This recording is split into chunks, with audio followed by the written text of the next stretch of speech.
Welcome back to Movie Draft House. I'm your host, Mark, and it's another 5-minute review. In today's review, we're going to be talking about the recently released in theaters third installment in the Venom trilogy, and it's Venom: The Last Dance. It is rated PG-13 and runs for an hour and 49, so I do like the runtime. It is directed and written by Kelly Marcel. This is her directorial debut, so we'll see. It's also co-written by Tom Hardy, which I thought was interesting. He also produced this film. So I do like the fact that Tom Hardy has a big role in the Venom franchise.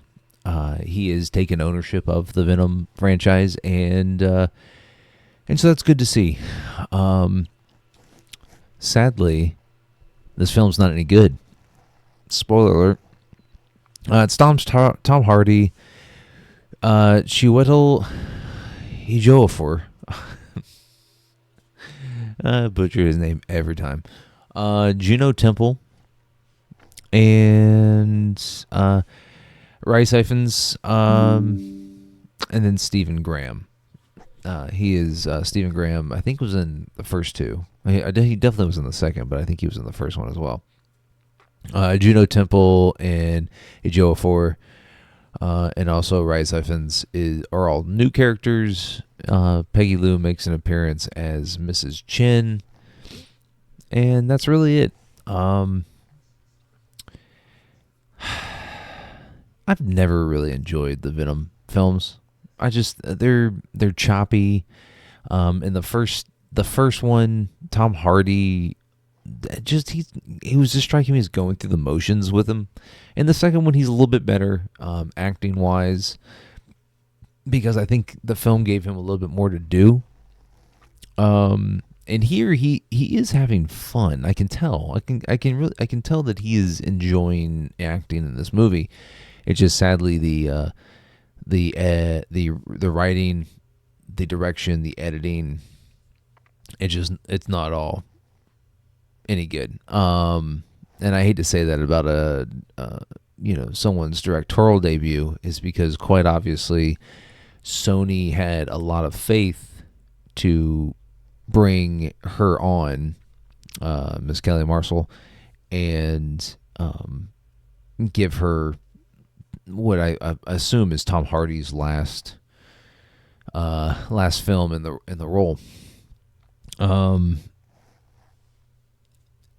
The film is about essentially an alien invasion esque,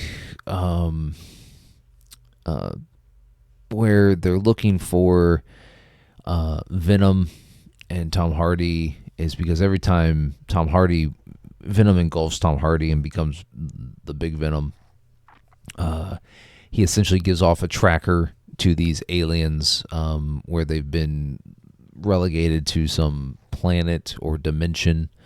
It's not clear, but it's weird.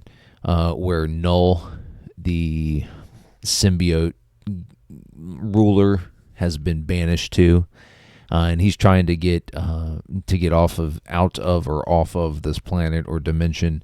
In order to do that, he has to get the codex that Venom and Tom Hardy have when they combine. So there's not a whole lot of there's a whole lot of the Venom head that comes off of Tom Hardy. There's a lot of that. Venom, the voice of Venom in Tom Hardy, has a lot of dialogue. It's weird. The film is very disjointed. It very much wants to be a comedy. And there are certainly some comedic elements to it.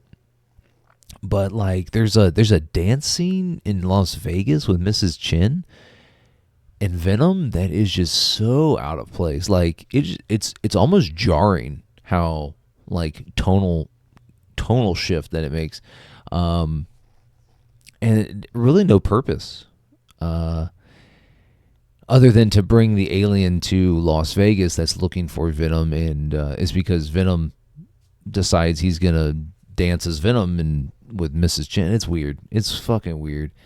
The action pieces are decent in this. There's big ones. There's Area 51 is a backdrop for this. I don't know why Juno Temple's in this movie. She gets a lot of screen time, but it's like it doesn't matter. Like the screen time that she gets doesn't matter. She gets a symbiote at the very end of the movie, and for like 5 seconds gets to be, a Venom type character. Rhys-Ifans' character is the funniest. I really enjoyed his character. He seems to be embodying what the role requires as a comedic relief character. But there's motivations behind all these characters that just don't make any sense. This film this franchise is probably played out, and it's hard for a Spider-Man character that's not Spider-Man to exist without Spider-Man, and Venom's done it for 3 films over like 6 years. But they're all not very good, and like they hint at the multiverse. Like at the beginning of this movie, they hint at the multiverse. And Venom says, "I'm so tired of the multiverse," and they go back to the Sony verse of films. But like at one time, Ejiofer's character, who's like a military general-esque, he's like, "I'm gonna get together the 6," and I'm like, "Oh, is he talking about the Sinister Six? Is he talking about the Spider-Man bad guys? Because that'd be an awesome, like, to throw those dudes in, mid-movie and with no backstory, and then that'd be their launching pad for like a Sinister Six movie." It wasn't. It was just some like Army Ranger guys. It's weird. Anyways, I'm gonna say skip this one. If you like the Venom movies, you'll probably like this one. If you didn't like the Venom movies, you're not gonna like this one. And Tom Hardy probably needs to go back to doing other things. So anyways, skip it. I've seen better. What you don't need to skip is hitting the subscribe button when it pops up, so you don't miss any future content right here on the podcast. And if you want to follow the podcast on all your favorite social media platforms, we're at Movie Draft House. You can find us on Twitter, TikTok, Instagram, right here on YouTube. So give us a like, follow, and subscribe, and we'll catch you next time. What's his name then? No.